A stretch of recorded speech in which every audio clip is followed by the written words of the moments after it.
Bom, como eu ia dizendo, para embaralhar os elementos da lista é muito simples, né? A gente vai entrar aqui é, dentro do método embaralhar, né? Antes de ele setar as imagens pela ordem da lista, nós vamos chamar um método chamado collections, da classe Java Util, e aí ele tem aqui o método chamado shuffle, e a gente passa como parâmetro a lista, né? Então é esse método aqui simplesmente que ele faz, ele vai embaralhar essa lista aqui, e aí na posição 0 a gente não vai saber mais qual elemento que está ali na posição 0, né? Esse processo de embaralhar. Eu chamei aqui o emulador para executar, vamos aguardar aqui enquanto ele executa. Enquanto isso eu vou adiantando outros trechos aqui do código, né? Bom, pela sequência então, o que vai acontecer? A gente vai chamar aqui o onCreate, ele veio lá, mapeou, né? Depois chamamos o carregar os elementos, onde ele instanciou um objeto de elementos, colocou em parzinhos as imagens, adicionou na lista. Depois, na sequência, nós chamamos o método embaralhar. O embaralhar ele vai misturar a lista e setar uma imagem em cada image button, né? Bom, se a gente executar ele do jeito que está aqui, esse embaralhar, a gente nem vai ver, na verdade a gente vai ver ele todo embaralhado, né? O que falta a gente fazer é depois desvirar, né? Porque a ideia é o seguinte, a gente abre o jogo, mostra para o usuário todas as imagens embaralhadas, depois de um tempo a gente desvira todas as imagens, né? Como se fosse uma carta de baralho, a gente vira para o verso, e aí depois deixa ele livremente para poder tocar. Então criei aqui também um método chamado desvirar. Esse método desvirar eu peguei a mesma sequência do image 1 ao image 8, né? E aí eu coloquei todos eles a mesma imagem, né? Então volta aqui, eu voltei todos eles para Android. E aí eu vou chamar ele aqui em cima, né, o desvirar, né? Então esse desvirar ele vai como se fosse virar a carta no verso, né? Deixa eu ver se ele já conseguiu carregar. Apareceu aqui o jogo da memória. E aí repare que quando eu entrei aqui está tudo misturado agora, eu já não tenho mais o controle quem está em qual posição, né? E aí voltando aqui, esse método desvirar, ele vai simplesmente voltar todo mundo para uma imagem do Android, né?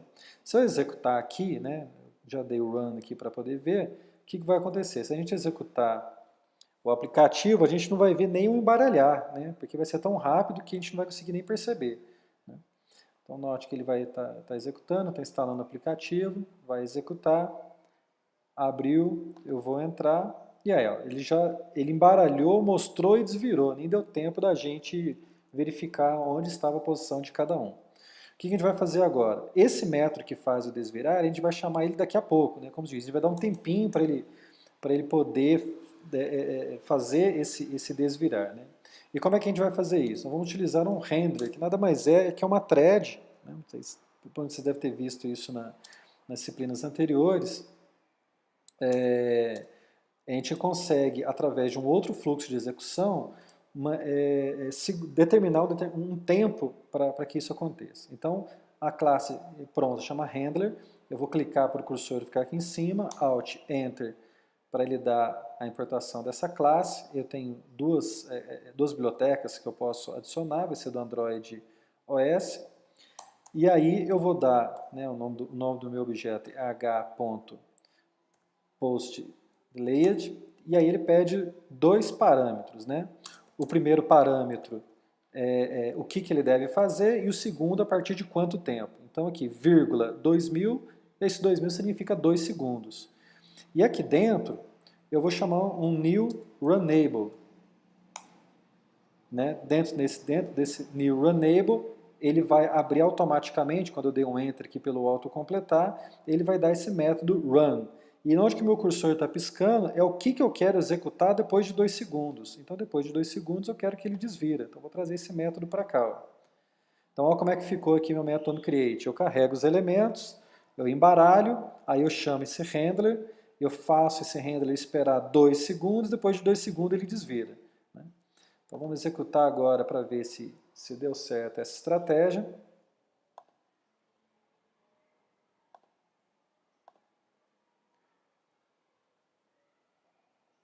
Ele está executando. Deixa eu chamar aqui o nosso emulador. Instalando. Abriu aí minha tela inicial, eu dou iniciar, olha, ele está mostrando as imagens embaralhadas e já virou. Repare que os 2 segundos foi muito rápido, né? Vamos aumentar um pouquinho aqui, vou colocar ele agora para 4 segundos.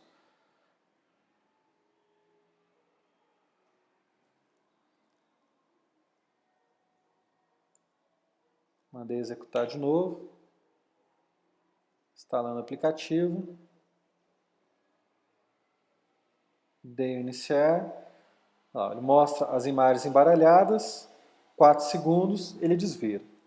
Então, ou seja, aqui depois a gente pode até aumentar um pouco mais, né? E você pode fazer um teste de jogabilidade e ver qual seria o tempo aí ideal. Aumentei aqui para 6, então agora está funcionando desta forma, né? Aí você pode perguntar, não, mas aí eu perdi então o controle do meu botão, né? Porque se ele desvirou e a gente colocou uma imagem de Android no fundo, eu perdi a referência. Na verdade não, porque o que vai dar o controle para nós é a lista, né? A posição da lista, a gente sabe que está atrelada à posição da sequência do botão, né? Então, o que a gente espera quando o sujeito clicar num botão qualquer, no image button qualquer? A gente quer que ele desvire, né? Ele volte à imagem inicial. Então, dentro do meu método onClick, e esse método onClick é executado porque nós colocamos todos eles, esse set onClicker listener, que é o método escutador de eventos, né?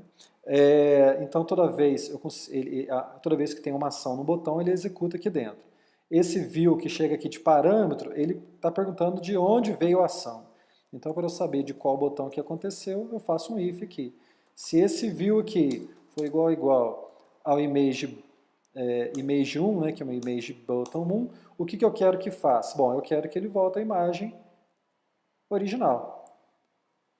E isso eu vou fazer para todo mundo. Então, a primeira parte da nossa implementação da lógica vai ser isso. 2, 3, 4, 5, 6, 7, 8. Então, se for image view 2, se for image view 2, 2, se for image view 3, 3, se for image view 4, 4, se for image view 5, 5, se for image view 6, 6, se for image view 7, 7, se for image view 8, 8. Só que obviamente a gente tem que seguir a sequência aqui, né? Image view 1 está no 0, image view 2 no 1 e assim sucessivamente. Então image view 1 no 0, aqui no 1, aqui no 2, aqui no 3, aqui no 4, aqui no 5, aqui no 6 e aqui no 7. Vamos executar. O que vai acontecer agora? Ele vai mostrar a imagem, vai passar 6 segundos, ele vai desvirar as imagens, e aí quando eu dou um toque em qualquer image button, ele desvira e volta à imagem adequada, né? Repare que nesse momento a gente ainda não está fazendo nenhuma verificação se ele acertou ou ele errou, né? Então, por enquanto, a gente só está desvirando. Então, aqui eu vou iniciar. Ele mostrou as imagens, ele vai dar 6 segundos e vai desvirar as imagens para Android. E aí, se eu clicar em cima deles, ele vai simplesmente desvirando as imagens, né? Então, a lógica aqui de desvirar já está pronta, né? Vamos dar sequência aí na próxima videoaula.